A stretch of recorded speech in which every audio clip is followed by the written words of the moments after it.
Breaking news today, trending ngayon sa social media. Heto na, Zaldy nilaglag si Romualdez.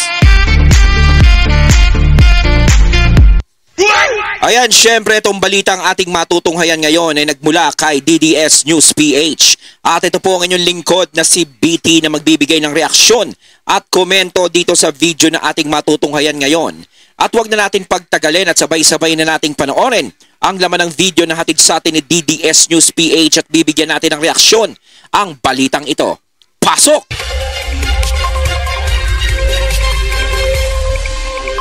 Ayan, DDS News PH. Nako po, heto na. Trending na trending ito ngayon. Zaldy ko, nagsalita na. Ayun, okay, pakinggan natin. Bago natin simulan ng video ito, nais ko nga pala magbigay ng credits dito sa boses at video na matutunghayan natin ngayon. At bibigyan ng reaksyon walang iba kundi si Don Mar TV. Siyempre, huwag niyong kalimutang suportahan ang channel ni Don Mar TV, mga katunay. Pakibisita po yan at huwag niyong kalimutang mag-subscribe at mag-follow para maging updated po kayo sa mga vlogs, reactions at sa mga balita na hinahatid sa atin ni Don Mar TV. Ayan, ipagpatuloy natin. Ang kanyang mga sinabi ng kanyang spokesperson, okay? Ipapakita ko sa inyo mismo at magre-react tayo dyan. Help me po muna na i-like at saka i-share itong video na ito, ha? Okay, mahalaga like and share. Okay, ready? Sabay-sabay mo tayong mag-like and share. 1, 2, 3, go! Ayan, naka-like and share ba? And sa mga bago pa lang dito sa aking channel sa Don Mar TV, mag-subscribe na po kayo kung first time nyo itong mapanood. Ayan, subscribe na kayo kay Don Mar para TV, lagi kayo updated sa ating mga balita. Nagsalita na itong hinahanap na si Zaldy ko. Ayan. Okay? Nagsalita na. Nagpadala po siya ng kanyang spokesperson. Okay? At ang sinabi, isa sa mga sinasabi dito, ayaw raw magpakita ni Zaldy ko kasi may banta raw ang kanyang buhay. Yan ang mga reasoning niya. Ito, atin pong pakinggan ang kanyang spokesperson, no? Okay. Now my client, Representative Zaldy ko, has been asking me to say something in view of the numerous allegations that have been hurled against him over the last few months. Ikaw, Zaldy ko, siminit ka pa kay VP Sara, ha? Lalaki kang tao. Pero nasan ka ngayon? Nagtatago ka. Si VP Sara, kung matatandaan talaga natin itong mga to, di ba? Kung makapagsalita kay VP Sara, doon sa inaako sa nilang 125 million, etc., etc., sa mga confidential fund. Diba, kala mo, casino, kala mo sila pagkalilinis. Meron din naman pala kayong issue. Hindi ko naman sinasabing guilty kayo, no? Sinasabi ko lang, kung kayo pinagbibintangan nyo si VP Sara o inaakusahan nyo si VP Sara, meron din pala kang akusasyon din sa inyo. Diba? Kaya tayo may kasabihan, bago ka mamuna sa puwing ng iba, pansinin mo muna yung puwing mo sa mata mo. Kusahan si VP Sara, nagpakita, nagpaliwanag, ikaw, nasaan ka? Nagtatago ka. Talagang hinarap ni VP Sara yun. Hindi siya natakot, hindi siya nagtatago. Talagang siya pa yung bumababa. Bumaba siya ng Kongreso, bumaba siya ng Senado. Eto, nawawala yung isa. Si VP Sara talaga, kababaing tao pero pagkatapang-tapang. Etong isa kalalaking tao. Ewan ko ba? Ay, nako. Bayag. Ganito yan? Yan, how's that? How's this? Okay. Again, my client, Representative Zaldy ko, has been asking me for the last few months to say something in reaction to the various accusations made. Bakit kailangan pa siya ng spokesperson? Siya mismo ang magpakita. Against him, no? O mag-video man siya. Di ba? Bakit kailangan pa ang lawyer niya? Now, those of you who met me in the past know that I do not litigate my cases in the media. I litigate only in courts. Baka daw malaman ko nasaan siya. So where only admissible evidence matters. But I've been monitoring the news, and the narrative has become so skewed, has become so twisted, no, because of the misinformation, deliberate or not, spread by interested persons. Actually, sir, hindi po misinformation. Hinanap si Zaldy ko kung nasaan siya. Hindi po yan misinformation, ha? Nasaan ka na? Sumagot ka na. Huwag yung ibang tao ang pasasagutin mo sa problema mo, sa issue mo, di ba? These cases. And kaya nga sinasabi ko dito daig pa siya ni VP Sara Di ba? Si VP Sara talagang humarap. Siya mismo yung sumagot. Dinayo pa talaga sila. Di ba? Kongreso, Senado, hindi niya iniwasan. Etong tao na to, dapat nagsasalita din siya. hindi niya na pinapadaan sa ibang tao. Tama din si Sir Don Mardon. Dapat siya mismo ang nagsasalita. Pwede naman siyang mag-video sa sarili niya para talagang malaman natin kung ano yung totoo. 'Di ba? Against my better judgment, maybe I figured it's time to say something. Now, Representative Ko would have wanted to be here himself so he can answer your questions. Unfortunately, there are credible and serious threats to his life na he's yan ang pinakaunang rason. Okay. Hindi raw siya magpapakita sa Pilipinas kasi Pinagbabanta siya. ano raw, may banta raw ang kanyang buhay. Ang tanong sir, bakit yung air access niya? Ha? Pinapunta niya sa labas. 'Di ba? Anong purpose niya doon? 'Di ba? afraid to come out at this time. Now, hopefully I can answer some Hindi nga natatakot si Martin Romualdez, 'di ba?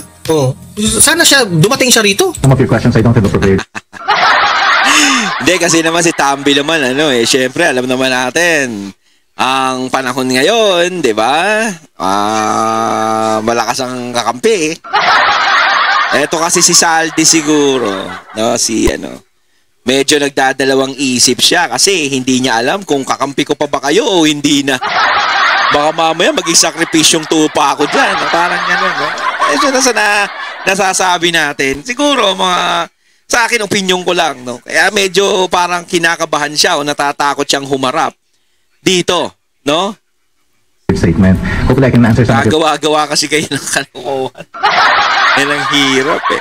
Sige, sabihin natin, wala pa naman, hindi pa naman na mapatunayan kahit na, sige, bigyan natin ng dahilan. Kasi hanggat maaari, ayokong mag-ano sa isang tao. Kumbaga, nagre-rely na lang ako, sige, sa mga sinasabi ng tao at lumalabas sa mga investigasyon nila na napapanood ko, nakikita ko. Sige, inosente ka pa din daw. Until not proven guilty. Parang ganun ba yun? Pero mas maganda humarap ka, ha? Mas maganda ikaw na lang mismo ang magsalita. 'Di ba? Hindi naman sige kahit hindi ka na pumunta dito sa Pilipinas eh. Kahit hindi ka na humarap dito sa investigasyon dito, kung saan ka man naroroon, pwede kang mag-video. Pwede mong ipakita yung sarili mo. Pwede kang magsalita kung ano yung nalalaman mo para matapos na tong issue na to. pressing questions, and hopefully we can, the objective is to realign, to redirect the narrative para so we level the playing field again, because I'm afraid that Hindi po level the playing field? No, sir. Hindi po dapat i-level natin yung playing field. Patunayan nyo na malinis si Saldico. Yun lang po. Bakit kailangan nating i-level? 'Di ba? Galit na po ang taong bayan dito sa mga nakawan sa corruption. Ngayon, ang tinuturo ngayon si Saldico. Oo. 'Di ba? Sa kanya meron pong siyang dapat i-answer, especially doon sa budget. 'Yun ang sagutin ninyo.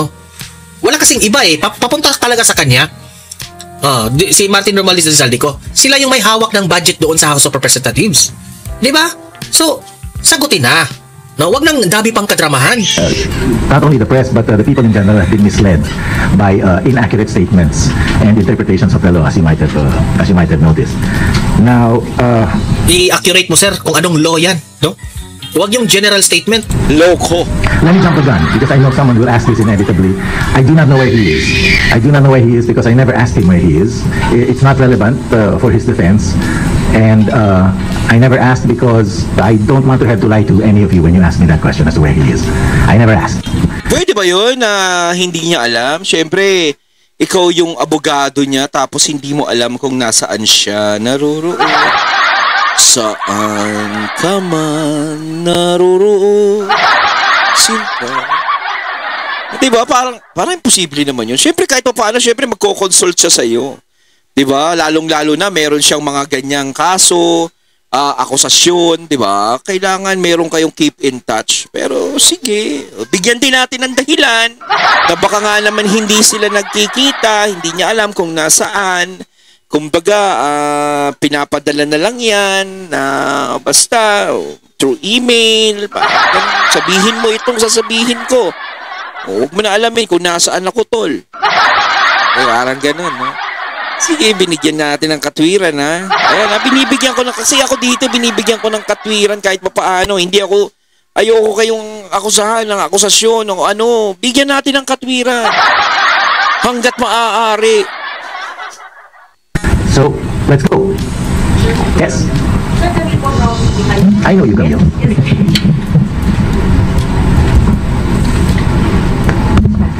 Sir, you mentioned na hindi po nagmamatter yung kung saan nasaan si Sir Gono with his defense, but the Ombudsman already sent a letter, I think, po sa residence ni Sir Go para makapag-file siya ng counter affidavit. So, ano po yung magiging tugon ng legal team for this? Kasi ang sinasabi po ni Assistant Ombudsman Nico Clavano, kapag hindi po tinig po ito ni Mr. Go yung opportunity to file his counter, mawawala na po siya ng chance, and then they will proceed with the resolution. Is Mr. Go planning to file his counter here personally in the Philippines or in a Philippine embassy abroad? Okay. Ang sinabi ko, Camille, na hindi relevant yung presence niya. Ang sabi ko, hindi relevant yung knowledge ko kung nasan siya. Now, his presence is of course required for him to answer yung charges. But let me be clear, I have not seen any complaint. No? Kasi a criminal investigation has to be initiated by a complaint. Eh. Meron ba kayo nakitang complaint? Anyone? When I say complaint, I mean something that has been sworn to under oath. And the only thing I've heard is that the ICI has referred its tentative findings to the Ombudsman. I don't think it's under oath, so I don't think that was a complaint.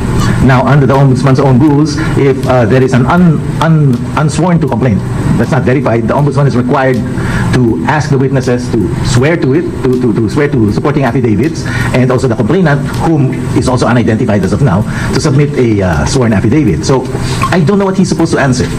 But that said, ang observation ko is that the Ombudsman Boying Remulla, has already said that he intends to file these cases by November 25. Now, assuming Mr. Go is served today, that doesn't give them a lot of time for him to answer and for the Ombudsman to review and to write a resolution. My thinking is the Ombudsman has already prejudged this case. And this is bolstered by the statements of Secretary Vince Dizon, who said 60 people will be in jail by Christmas. Under these... 60 people will be in jail in Christmas. Sino-sino ba yon? Ako naku-curious ako dyan eh. Yan nga yung kumakalat eh. Na magpapasko sa kulungan. Ayan paskulungan. Di ba may kanta yun? Sino naman kaya? Diba? Yan ba yung mga tinukoy dun sa flood control project ng mga, di ba? O baka mamaya yung sinasabi nyong magpapasko sa kulungan, baka mamaya puro mga kaalyado ng mga Duterte yan. O Duterte yan. Ako, pasensya na, isipan lang sa akin yan Kasi para sa akin parang ang gusto nilang palabasin dito sa mga nangyayari dito, kahit napakalayo ng istorya na yan sa mga Duterte, pilit nilang idinidikit. No? Pero kung maniniwala ako sa kanila, kung ang kapwa nilang mga kasama o kahit tropa, kaibigan, ay mapapanagot nila, doon ako bibilib sa kanila. Pero kung mga Duterte lang at kaalyado o kadikit na mga Duterte ang mapag-iinitan at madadala doon, hindi mawawala yung pag-iisip namin sa kanila na negatibo. Diba? Circumstances, there's really no... Siguro naman, sir, nasabi yan ni Vince Dizon kasi obvious na yung ebidensya. Tactical benefit to filing a counter affidavit. So the answer is, at this time, the way things are going... Hindi ko kinampihan si Vince Dizon dito baka lang na yun ang opinion ni Vince Dizon kasi baka halata na niya yung ebidensya. Nakakasiguro siya na may makulong. He does not intend to file a counter affidavit. But sir, kung sure pa talaga yun. Ikaw, Sir Donmar, sure talaga yun Ako, baka mamaya mabogus lang tayo ito, Sir Donmar. Tawag ba si Mr. Go? Is he willing to personally attend? Like for example, in the Senate Blue Ribbon Committee is inviting him in the next hearing, which is on November 14. Is he planning to even acknowledge to attend? Because in the past, he would release a statement na he will answer the allegations in the proper forum. And this time, he's being given the chance to explain himself. I don't know what he has to explain to the Senate because the Senate is investigating facts. Wala pa naman accusation sa Senate. And like I said, he's deathly afraid of coming home because may serious threats to his life. One half of the country wants to throw him in jail and throw away the key. The other half wants to string him up by the nearest tree. Would you come home under those circumstances? I wouldn't recommend that he come home. But to the extent possible, Camille, to the extent possible, we will respond to the Senate if we're invited. Unang-una, wala siyang dapat kinatakutan dito sa Pilipinas. Kaalyado niya si Martin Romualdez, kaalyado niya si Bongbong Marcos. pwede siya manghingi ng tulong ni Bongbong Marcos. Oh, totoo. Diba? Gwadyahan yung bahay niya with all the, Hindi, Sir Don Mar, gaya nga na sinabi ko kanina, baka mamaya natatakot siya kasi baka hindi niya na alam kung sino yung kakampi niya rin. Oh, syempre, hindi naman mawawala sa isip kahit pa paano magti-TH ako. Mamaya, naku, ano ba talaga lagay ko? Masyado na ako naiipit dito sa istorya, parang ganun. O pag ako ba, pumunta dyan sa Pilipinas, baka mamaya, bigay lang nila ako. Baka mamaya, ako yung managot na lahat, parang ganun. Baka mamaya mag-sacrifice siya. Sa akin, opinion lang naman. Kwentong tungaw lang naman yun sa akin. No, pero maaari din na ganun, di ba? Kaya siya natatakot pumunta. Kasi kahit sabihin natin na tropa pips niya ngayon yung mga nandito, hindi rin natin masasabi kung ano magiging kapalaran niya, di ba? Mga sundalo, pwede yan. Attorney, good morning. This is Chill po from DZXL Ironman. Yes po. Hi, Chill. Yes, good morning po. Attorney, is Representative Zaldico willing to release his SALN? No need. Ombudsman Remulla has reversed the Martires lock on SALNs. Anyone can get his SALNs from the Ombudsman. Did I get that correctly? No need na raw. Mas mabuti kung siya yung mag-present na this is my SALN. Di ba? Bakit mahirap ba ang magbigay ng SALN? May tinatago ba siya? Nagtatanong lang kami, ha? Kasi yung mga Duterte, inaalam nila no? Talagang gusto nilang malaman lahat ng mga tapos sila ayaw nila. Dapat patas, Brad, hindi ganyan. Grabe, 'di ba? Wala kayong kapatasan sa sarili ninyo. Hindi ka guilty at yung yaman mo ay galing yan sa tamang paraan, hindi po ninakaw, ha? Magpalabas siya ng SALN. Yes. Wala siyang dapat ikatakot at Tama ikahiya. yun. Kasi kung ikaw, inosente kang tao, wala kang ginagawang masama, hindi para matakot ka, ipapakita mo lahat yan. Pero kapag ikaw, tinatago mo, ayaw mong ipakita, ibig sabihin, may kinatatakutan ka. Gaya nga kanina, ibabalik ko uli, sinabi ko, si BP Sara, pinapakita niya lahat eh. Bakit itong mga to hindi pinapakita? Hanggat hindi mo nakikita, hindi ka maniniwalang inosente yan. Hindi ka maniniwala na malinis yan. Kahit sabihin nila na inosente naman to, di ba? Pero kailangan ipakita. Kasi nga sila, humihingi sila kasi sa mga Duterte, kay BP Sara, humihingi sila ng mga ganyan eh. Tapos itong mga to, pagbibigyan nila ng ganyan, na ayaw nila ipakita, hindi pwedeng ganun. Diba? Kung lahat ng mga pera niya ay hindi galing sa nakaw. Yes, kung wala talaga siya bakit ginagawa. Ngayon, parang, hindi siya kusang loob na siya yung, magbigay ng kanyang SALN. Diba? Yes. I think that's one of the first things he did was to unlock the SALNs. Yeah, but sir, I guess Mr. Go will release his SALN. He doesn't have to come in. It's open to anyone. I think it's the House Secretariat which has access to SALN. And the Ombudsman covers different rules. No, my So I understanding. think the Ombudsman can only release SALNs for the President, the Vice President, for constitutional offices, for senators and House members. They're covered by usually the Senate Secretariat or the House Secretary General. Although I understand that former Congressman Zaldico has now resigned, but does that mean that he's willing to voluntarily release his SALN because no one can really compel him to at this time? I haven't discussed that with him because I am sure that the Ombudsman will release his SALNs. I'm sure. You were talking about you're referring to the conditions imposed by the Martires lock. I think one of Boeing's first acts was to unlock the SALNs, and you can get it anytime. Okay. I give you a copy, but I don't I have know, one. sir, but the Ombudsman is not the custodian of the SALNs. He is. I don't think so, sir. He is. Alam ko. Anong ibig sabihin ng mga reporter na ito? Si Zaldico na ang kusang loob na ilabas yan in public? Wag yung pahirapan pa yung taong bayan na pupunta pa sa ombudsman to get the SALN of Zaldico. Kusang loob. Yes. If you think na malinis Siya siya, na di ba? mismo. Far back as the Gloria Huwag kang patagalin presidency, niya. I've always thought that the Ombudsman was Kasi kung gusto niya talagang linisin eh. Okay, attorney, follow up. Regarding Kasi kung gusto niya talagang linisin yung sarili niya, hindi na para kung saan-saan papadaanin yan. Ito na nga, iniipit na nga siya oh. Siya na mismo yung inaakusahan ng ganyan. Ikaw ba tatahimik ka na lang? Kasi hindi naman basta-basta akusasyon lang yung ginagawa sa kanya. Matindi, mabigat. Di ba kahihiyan talaga yung inaakusa sa kanya. Hindi lang basta-basta yon. Kaya kung ako sa kanya, gagawa ka ng paraan sa sarili mo para idepensa mo naman. So anong depensa yung gagawin mo? Huwag sa pamamagitan ng ibang tao, kundi ipakita mo talaga sa harap ng mga tao na malinis ako kung talagang totoong malinis ang konsensya. 'Di ba? Hindi ka dapat matatakot, hindi ka dapat mahihiya. Hindi mo dapat iniiwasan 'yon. Hindi naman doon sa mga helicopter. Okay. Nire-register daw po Representative Saldico yung mga... You have to be very precise with me on the choppers. What's the question? Yung 5 na chopper po. 5 na choppers. Okay. Sana all may 5 chopper. Nakalabas na po. Ay, nakalabas po ng bansa. Okay. Tatlo pala, attorney, sorry. Okay. Tatlo pala. Pero wala siyang may-ari na any aircraft.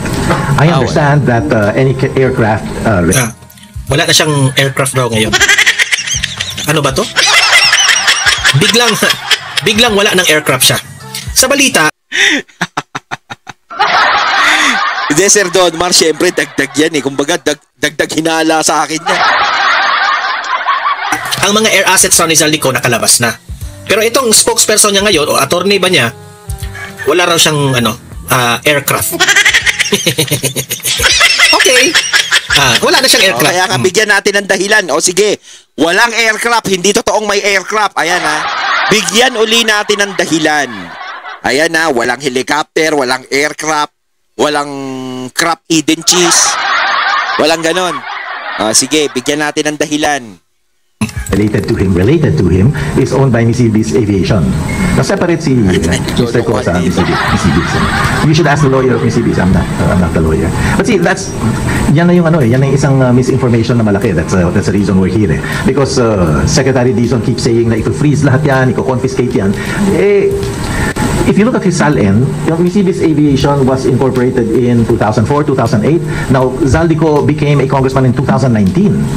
So, yung aviation company in which he owns stock was already 15, 16, 17 years old before he became when he became a congressman. Now, sinasabi ni Secretary Dizon na ifo-forfeit daw. Dalawa lang ang forfeiture dito. No? A criminal forfeiture will require a criminal conviction. That's final. A civil forfeiture will require proof and a final decision that the forfeited property was illegally acquired. How can something that was acquired by a company 17 years before he became a congressman be illegally acquired? So sa madaling salita, hindi po kay Representative Saldico yung tatlong chopper? No, not that I know of na meron siyang personal na chopper. Must be Mississippi's Aviations, which again is an old company. Ay nakareport sa SALN niya yun, Thank you, Attorney. Ayun, natating natunghayan ng video na nagmula kay DDS News PH. At syempre natunghayan natin ang boses na yun at ang video din yun na binigyan natin ng reaksyon na nagmula kay Don Mar TV. Ayan, kayo mga katunay ng masasabi nyo tungkol dito. Comment lang po kayo sa comment box. So once again, I'm BT and I'm out. Peace.